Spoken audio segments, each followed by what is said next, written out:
In this lesson, we'll introduce something called a difference quotient, a key tool for developing differential calculus. To do this, we'll begin by reviewing the idea of a secant line that we introduced last time, and then we'll connect secant line slopes, which we already know a little bit about, to these things called difference quotients. So let's recall what a secant line is. We introduce secant lines with a relationship they have to functions. So secant lines are special lines, and if we have a graph of a function, a secant line is just any line that passes between 2 points on the graph of that function. So a little more precisely, if we've got a function f of x, we can talk about the secant line of the function from a to b, and it's the line going through the points a, f of a, and b, f of b. So here's a graphical illustration. We've got the graph of our function f, that's in blue here, and then we pick 2 points on there where x equals a and where x equals b. And if we draw a straight line going through those 2 points, we get the red line in this case, which we call the function, which we call a secant line of the function. And we connected secant lines with rates of change. They provide a kind of graphical representation of a rate of change. In fact, we defined something called the function's average rate of change from a to b to be the slope of the secant line of the function from a to b. And since we know how to calculate the slope of a line, this makes it very easy to find the average rate of change of a function over some x interval.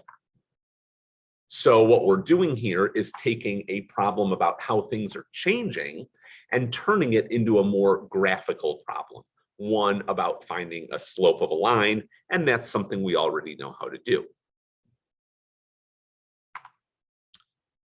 We're now going to shift our attention a little bit more towards instantaneous rates of change.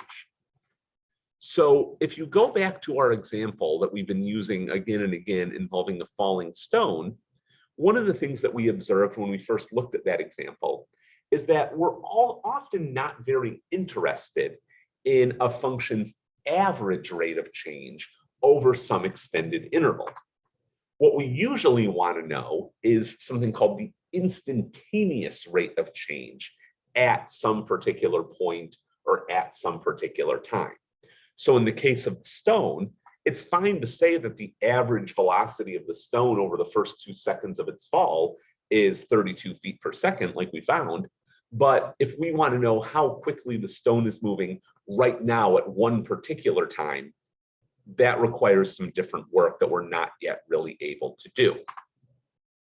What we usually want to know when we ask about how things are changing is how function values are changing at a particular instant or for a single value of the function's independent variable rather than over some interval of independent variable values. An example that's fairly familiar here, where you see this, is the speedometer on a car. A car's speedometer should indicate the instantaneous velocity of the car at a given time. Exactly how fast is it moving right now? That's usually what we care about when we ask about a car's velocity or a car's speed or things like that. One way to see this is if you get pulled over by a police officer for speeding, you won't have any luck saying, hey, I shouldn't get a ticket. My average velocity was below the speed limit, because that doesn't entail that you weren't driving over the speed limit at the time you were pulled over. So the question before us now is, how do we find a function's instantaneous rate of change? This is the central question of differential calculus. What is the instantaneous rate of change of a function at a single point? Now, we can't exactly do what we were doing earlier for average rates of change, finding a slope of a line. The problem is, to find a slope, we need 2 points. But when we're talking about an instantaneous rate of change, we have only 1 point to work with. So we're going to need to do a little more work here, and we're going to take this in 3 different steps, or a sequence of 3 steps. The first thing we're going to do is to change our formula for the slope of a secant line slightly. It'll do the same thing, but this new version of the formula will put the attention on one point at a time rather than two different points. We'll then use limits, which we know quite a bit about now, to in effect bring the 2 points that define our secant line closer and closer together. And we'll do this to the point where they are in effect indistinguishable from each other. They look like a single point, even though in some sense there's still two.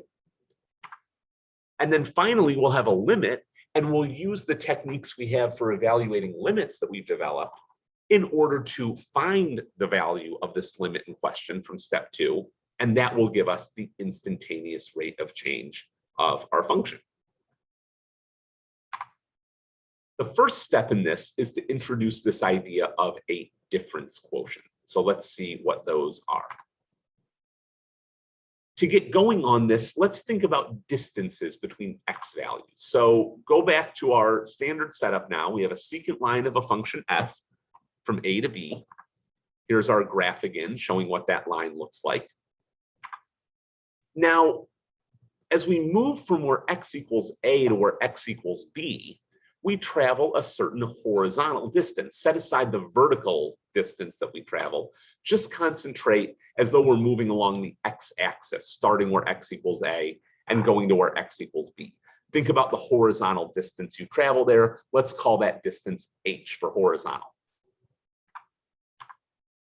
We can calculate h easily enough. It's just b minus a. And with a little bit of basic algebra, we can rewrite b in terms of a and h. B will then be equal to a plus h, the distance we have to go to get from a to b. So we're going to take our secant line slope formula, and wherever b appears in it, we're going to replace it with, well, it says h there, it should really say a plus h. So the idea here is to use the relationship we just found, that b is equal to a plus h, and we'll rewrite b f of b, the ordered pair for one of our 2 points, in terms of a and h. The x coordinate will be a plus h, and the y coordinate will be f of a plus h. So here's our same picture from earlier, but now with the ordered pair denoting the second point on the right, rewritten in terms of a and h. We can then rewrite the secant line slope like this. Again, we've just gone through, and wherever we had b earlier, we replaced it with a plus h. Now, notice in the denominator there, we can simplify a bit by canceling the a and the minus a, and so we just get h at the bottom. So that right there, f of a plus h minus f of a over h, gives us the slope of our secant line if we know where a is and we know the horizontal distance we travel to get to the other point on our line. That brings us to difference quotients. So we found an expression for the slope of a secant line. It starts us at a particular x value, what we're calling a, and then it has us move h units away from a to get to our other x value. There's the expression once again. This is something we call the difference quotient of f at a. So that algebraic expression right there is a difference quotient. One way to think about this expression is that it defines a function, another function, not f anymore, but some function built out of f. The independent variable of the function is h.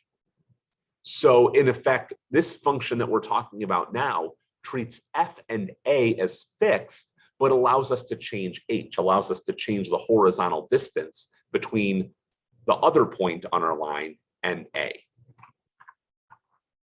So the output then of this function, or the dependent variable of it, is a slope of a secant line. And if you tell the expression how far away you want the second point on your secant line to be, that's giving it a value of h, it will give you the slope of the secant line from a 2a plus h. Let's take a look at an example that involves working with a difference quotient.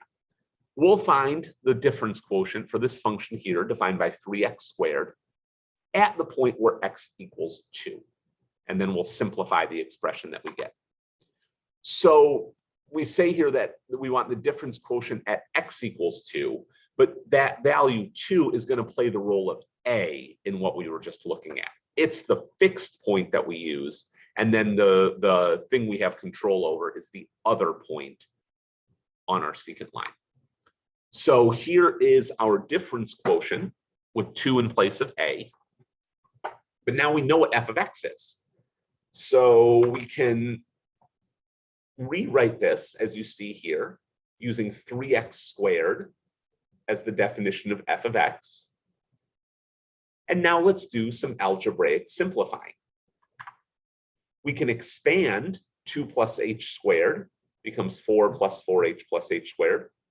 3 times 2 squared is 12. We can distribute the 3. And we can cancel the 12 and the minus 12 that you see in the numerator, and we get this right here. And now notice that every term in the numerator and the denominator has a common factor of h. So we can cancel that common factor of h, and we're left with this right here, 12 plus 3h.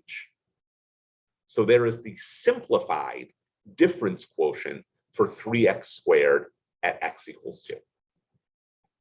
Notice, by the way, that h is no longer in a denominator. That will be quite useful when we turn to sticking limits on these things.